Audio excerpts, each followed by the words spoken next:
Dear students, in this video, I'll be continuing with the explanation part of the chapter Stepping Out by Charles Dickens. We have already covered up with the two videos, and this is the third part of explanation of this chapter.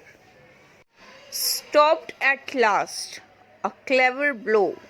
He is down upon the pavement. Now, what is the meaning of pavement? A raised pave or asphalted path for pedestrians at the side of a road. And the crowd eagerly gathered round him.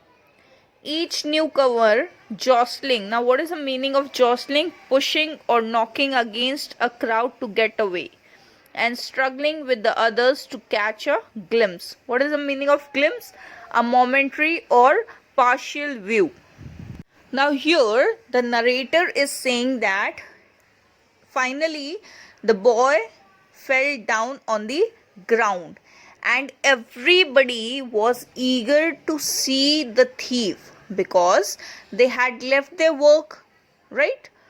That tradesman left his counter, the carman left his wagon, butcher left his threw his tray, baker left his basket, and whoever were doing whatever work they were doing, everybody left that and they came to catch the thief. And finally, when the boy fell down on the ground, they gathered around him and they were jostling, they were pushing each another in a crowd to see that who is the thief.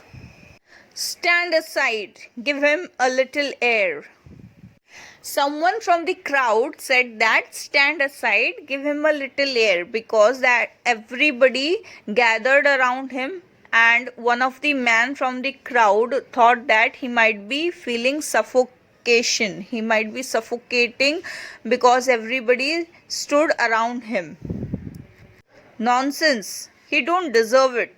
Then the other man from the crowd said, what nonsense? He is a thief. He don't deserve a little bit air also. He not need any humanity. Where's the gentleman? Here he is, coming down the streets. Now everybody was looking for the gentleman whose handkerchief was missing.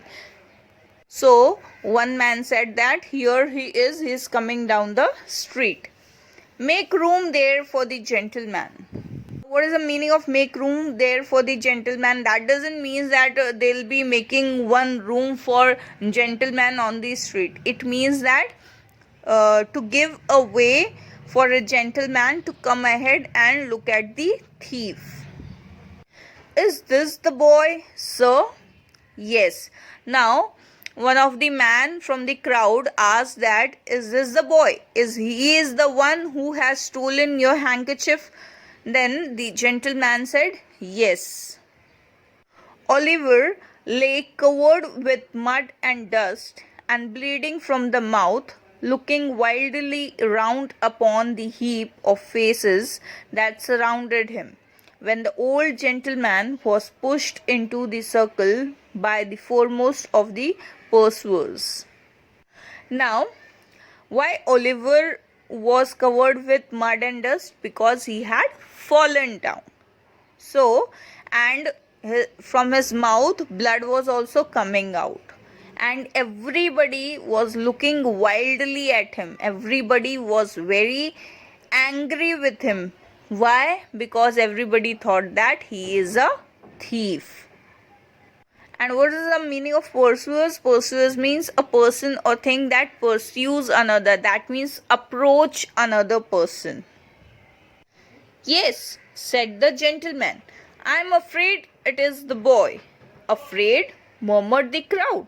That's a good. The gentleman said, yes, this is the one who has taken my handkerchief.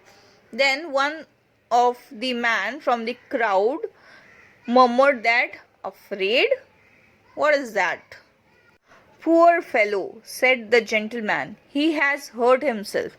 Now, gentleman is saying, poor fellow. To whom he is saying poor fellow? To Oliver. Why he is saying poor fellow to Oliver? Because he had hurt himself. And how he got hurt? He fell down on the ground and got hurt on his mouth, and blood was coming from his mouth.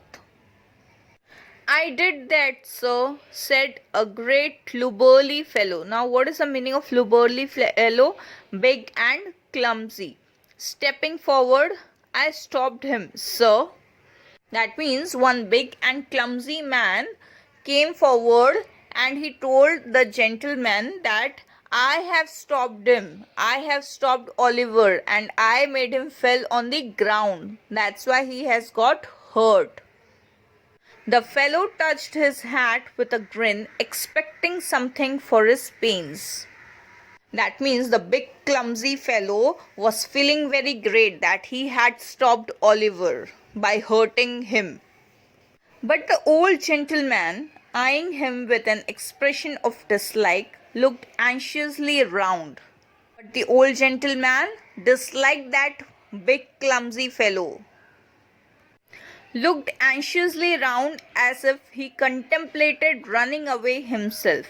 It is very possible he might have attempted to actually do it and thus started another chase. Had not a police officer at that very moment made his way through the crowd and seized Oliver by the collar. That big clumsy man was very rude to Oliver. Okay, he was not liking Oliver. He was behaving very harshly with Oliver. But the old gentleman disliked it. And old gentleman was thinking that he should go away from there. And when the Oliver was caught, at that moment, police officer was also not present on the street. So that big clumsy man only, he himself hold the collar of Oliver and told him to get up. And he was talking very rudely with Oliver.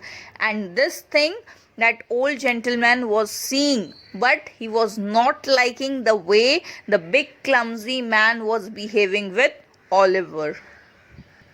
Come, get up, said the man roughly. That man was talking very rudely with the Oliver and he told to get up in a very rough way.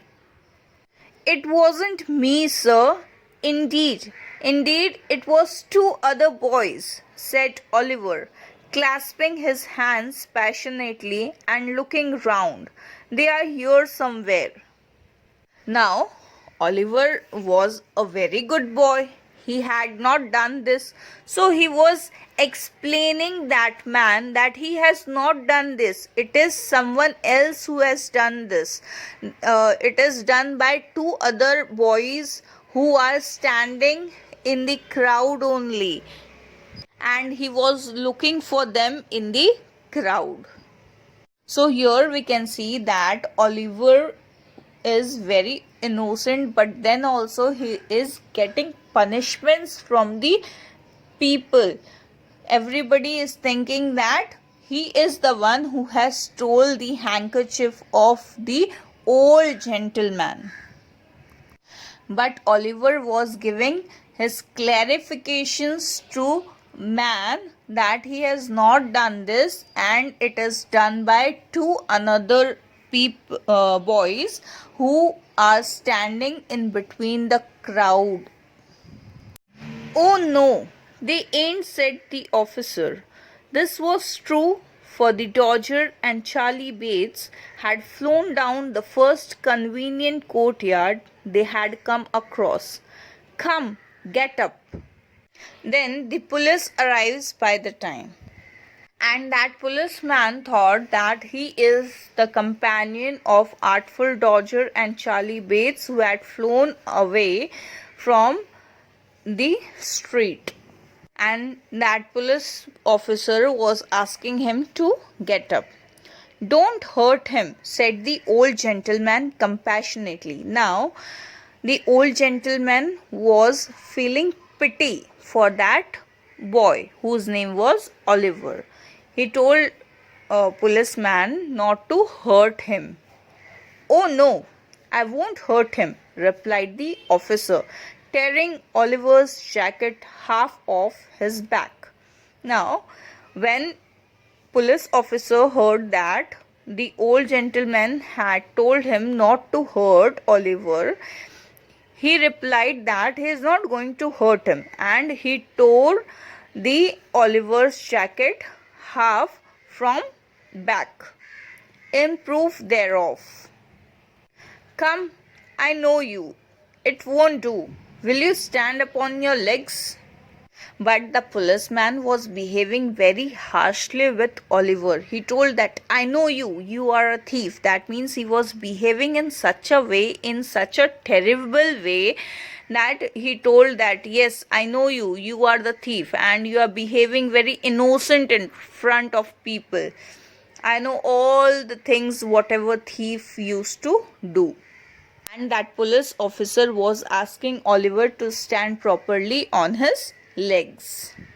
Now Oliver got hurt, so he was unable to stand properly, and he was trying very hard to stand on his feet,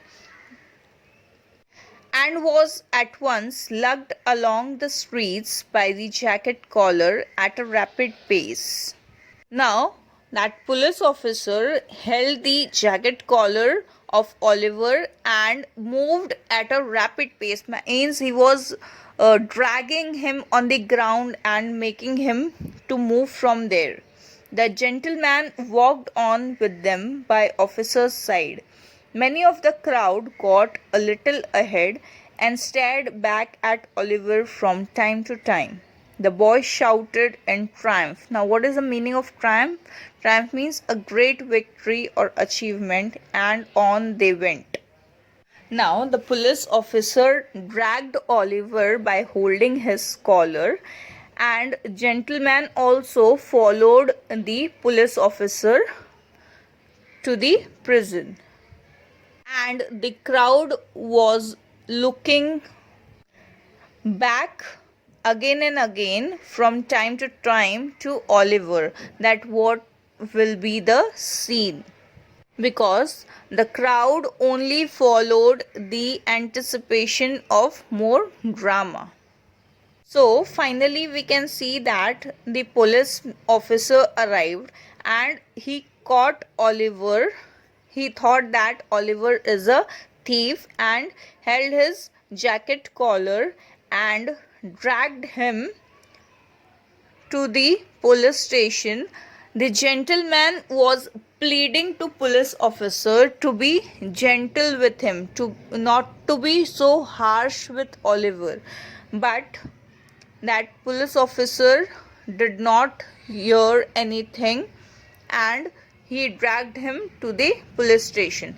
And the public, those who were standing, the crowd which was standing over there, they were looking for more drama, and the public were looking back again and again to see that what is going to happen with Oliver, what the policeman is going to do. Is he going to beat someone? For example, when we used to stand with the crowd and something happens over there, then we are also very eager to know what is going to happen next, right? So the public was standing over there, people were standing there to see what is going to happen with Oliver, how many beatings he is going to get, how he is going to be dragged away by the police officer to the prison, and is he going to get more slaps by the police officer, and so on. So here we came to an end of the story. I hope you all have understood this story. Read your textbook twice or thrice and underline the hard words and note it down in your notebook.